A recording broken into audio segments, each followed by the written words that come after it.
Okay. So we were looking at the end of this letter, this cherem, this sort of excommunication written by rabbis, it doesn't seem like the rabbis of Vilna, but the leaders of Vilna. And they've set up this kind of inquisition board of 5 people, and they give them a lot of leeway. If they need money for this process, Yadam Kazayin Tuehil year. So their hand is like the 7 leaders of the city. In other words, they have a lot of financial power. They have other power for anything regarding this. Hashamashim Baharabane Hasofer, and the Shamashim and the Rabbanim are obligated Lakabo Mehem Kol Allah B'Muskam B'In. Whatever these people need, this Inquisition board, you have to give them the resources. The Kehila has to help them, and obviously they have permission to meet at any time they want in the Cheder HaKahal. The community, I guess, had a room, a social hall, halaz, to debate about this or to use it for meetings.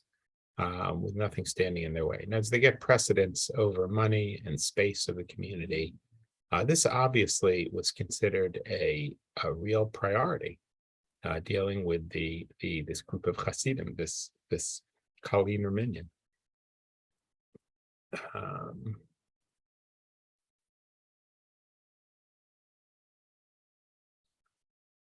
And making sure that they don't meet anywhere and have a minion anywhere. The community is putting resources toward it. Let's side. I would say that. He says in the note here, Hane'amanim, the appointed ones of the community, are those who are over the shamashim. So it sounds like that Vilna has a lay structure. We already heard a bunch of things. You have the Parnes, who's like the treasurer. You have the Zayin Tuvehoir, the 7 good people of the city who seem to be the leaders, the board.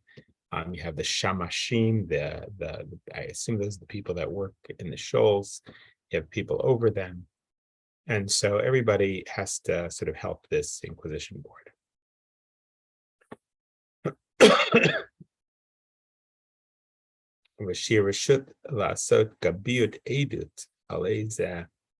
Over Buli Gotia Parnes Chodesh Rapifne Bezdin. So this says there is permission to receive testimony about anybody who has violated the cherem, even without if you want to do it without the Parnes Chodesh. Parnes Chodesh, I assume that it sounds like there was like a treasurer over the monthly expenses. But that has to be done in front of a court or Bezdin. In other words, if you don't get permission of the Parnes Chodesh, it sounds like you need permission of Bezdin to receive testimony. And so he says that the 5 people that are being appointed, he lists the names. Mayor Labe, David. Here are all the names. The Hamanhig and the leader, the Rabbi Raphael ben Mordechai. And they have permission, these 5 people, Litzarefimahem, to include with them to recruit anybody that they want, anybody that they as a body vote to recruit. And all of this, what we just wrote, will be announced in every Beit Knesset, and every Shul in Vilna, and every Beis Medrash before Hoshanas, right? Because we're talking here about Sukkot. This happens on Chol Moed Sukkot. The Kol Barama, the loud voice, with Tekiah Shofar, and they'll blow the shofar. They'll blow a shofar to make this announcement. And Vikibui Neros, and they're going to put out the candles. I'm not sure exactly what that means. Is that a way of getting attention or something?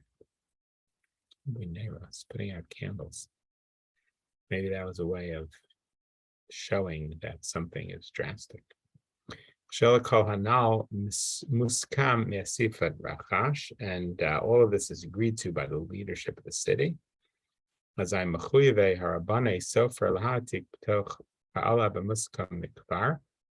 we have to write up what we've already agreed to, what we've already dictated here, and send out those letters to everybody, and everything that was in the broadside, and everything that we've written in the Pincus.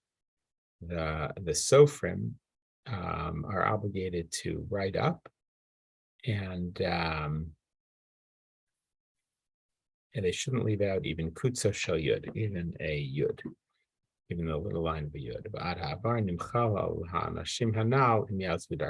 And nevertheless, if the Chasidim do tshuva and they give up their ways, then we will be mochel them. We will forgive them. I guess they'll be accepted back into the community. And all of the books that are published by the Chasidim and all of their writings will have to be given to a certain rabbi, mayor, tzedek or something. And I guess he'll hold on to all the books. Sounds like they're not going to burn them. Kol hanal she'ilanu et asifas shachash, all of what we've just written by the heads of the city. And it has been agreed to. Al pirov haholchim cheder akal. It sounds like there was a community vote. Al pideos ne'alamos.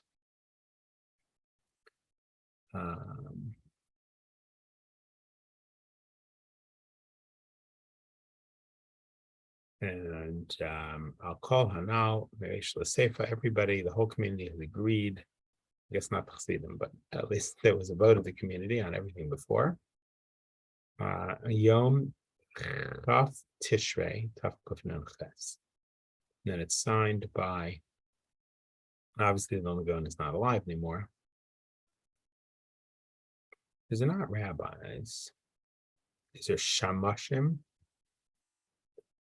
These are the Shamashim of Vilna. And this is some lay body of Vilna. Kol hanal hu takni pinkas ha-kihila, machuz b'yom Hoshana Rabbah, kodem Hashanas. All of this will be written in the Pinkas, in the volume, the diary of the Kihila. And all of this will be announced in every shul and every Beit Midrash, with the blowing of the shofar and the putting out of candles. This putting out of candles thing that must have been some way of getting attention. It's funny. Okay, and then you have, so that's sort of the letter that outlines it all.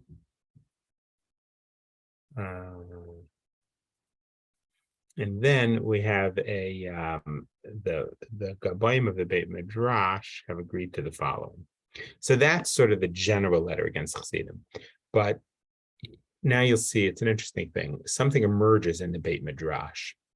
And this gives a slightly different point of view, a slightly different issue that people have with the Chasidim. And this actually is a very good letter because it gives you a sense of there's beyond just we don't like them changing the stuff. You want to get a sense of what the culture is. What's their issue with the Chasidim as a people, as individuals? So you get that from this. This is a letter about the Beis Medrash, the Klois, the old Beis Medrash in Vilna. And this is written on Yom Beis of Chol Hamoed Sukkos. So it's actually, the second day of Chol Hamoed Sukkos, I think, would be the day before the 20th, right? Because 15, 16, 17, 18, 2 days before. So this, I think, is a couple days before what we just read.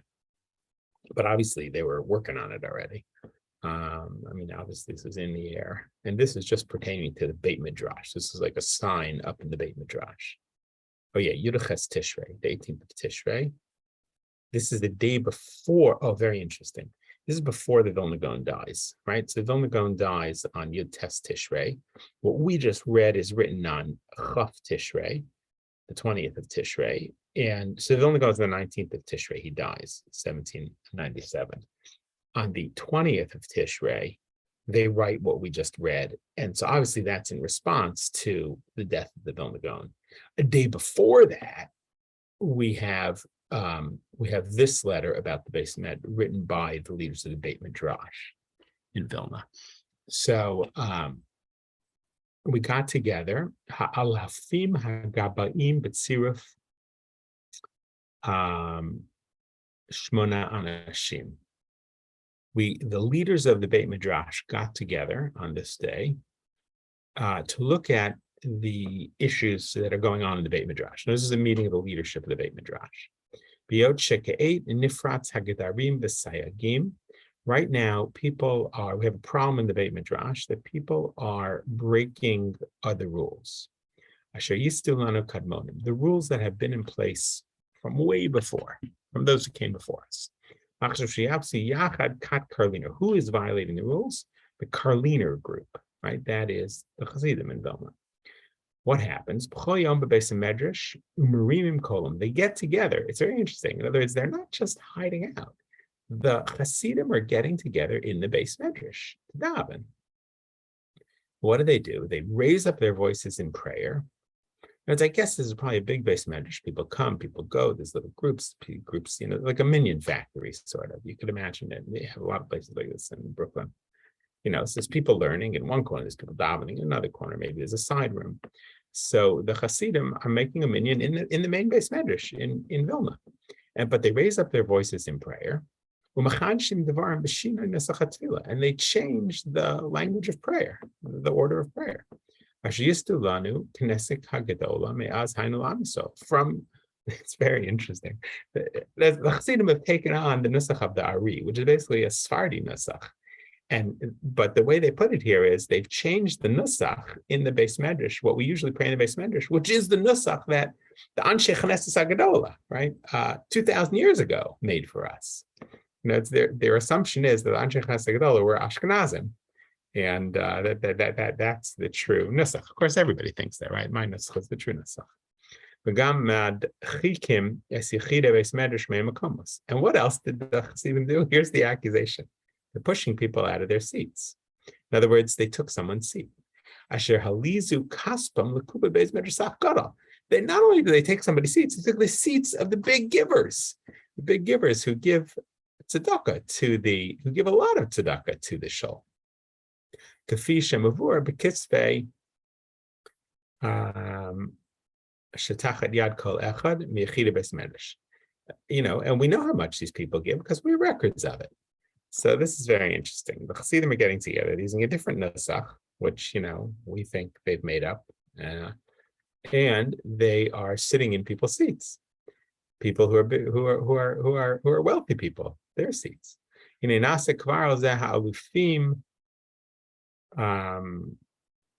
anashim miyom zayin ches teves tafkuf nun daud. And it says here that this has already been an issue going back 3 years, that there were 8, I guess, leaders that were complaining about the Chasidim from all the way 1794. Now, he says here we don't have this, whatever that letter was that this is referring to, we don't have that letter, but it seems to have existed.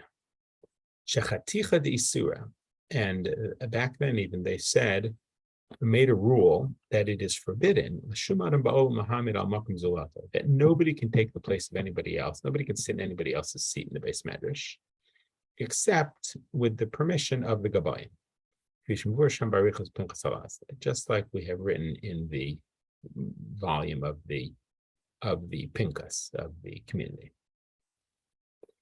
Very interesting. In other words, so it's funny, like they're saying we made it. Now, was this rule that was made 3 years before that nobody can sit in anybody else's seat? Was that because of the Chasidim? It might have been. It seems that the Chasidim. Now, so obviously that's just an excuse, right? Well, what is this accusation that they're sitting in people's seats? So I don't know if that's because the Chasidim are like, so either one option is the Chasidim are gathering people who are like simpletons, and that's who gets gathered to the Chasidim because they're very accepting.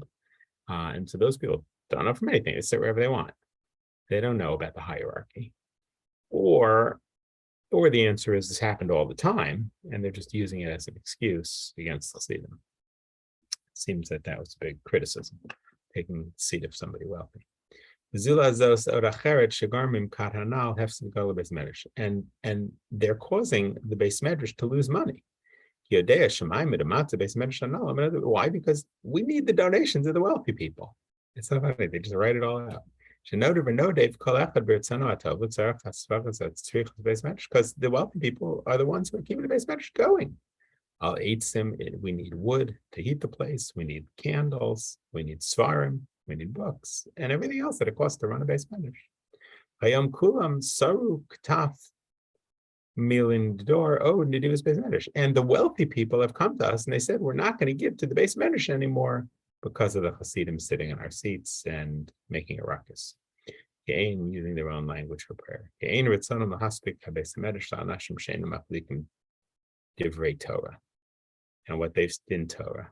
They don't want to have the Beis Medrash taken over by people who are not religious. A kedusha, yadam boz yivozil Beis Medrash, and they are desecrating. They're making a mockery of the Beis Medrash. These people. And after we saw, and after we saw that this group of Hasidim is changing things. Allah b'muskam. Therefore, we all agreed. That